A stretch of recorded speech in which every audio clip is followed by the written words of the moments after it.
My name is Matt Fillbrandt. I'm the lead producer on The Force Unleashed 2.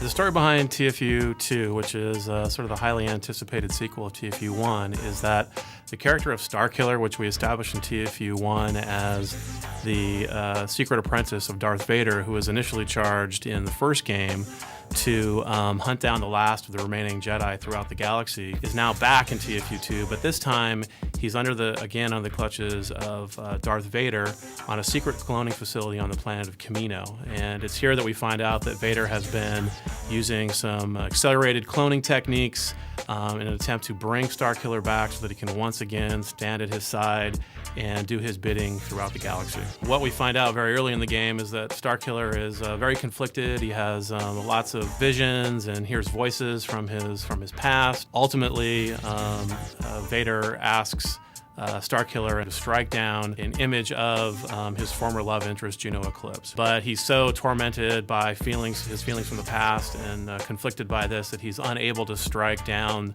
this image of Juno. Vader proclaims Starkiller a failure, and it's at this point that Starkiller is like, well, what are you going to do with me? And he has a flashback to TFU 1, and it's really the moment where he realizes that Vader's going to betray him again, and that's where we kick off that really exciting gameplay in TFU 2. Why does Starkiller come back, I guess, as a clone in TFU 2?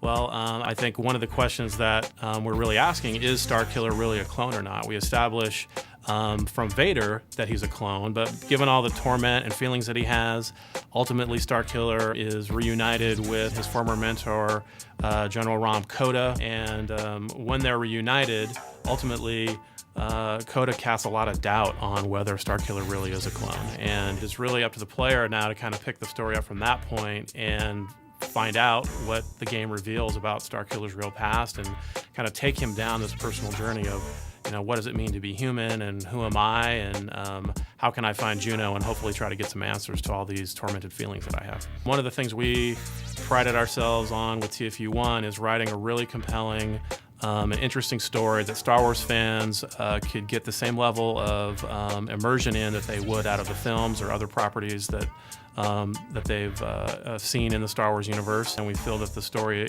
for TFU 2 is equally compelling. And I think for fans of the first story, there's definitely a bit of a detective story, if you will, in Starkiller trying to discover his past and resolve some of these feelings he has. The love story, we don't know really if he's ever actually able to get back together with Juno, but there's definitely, they have the opportunity to kind of go on that journey with him and see if that love story can come together.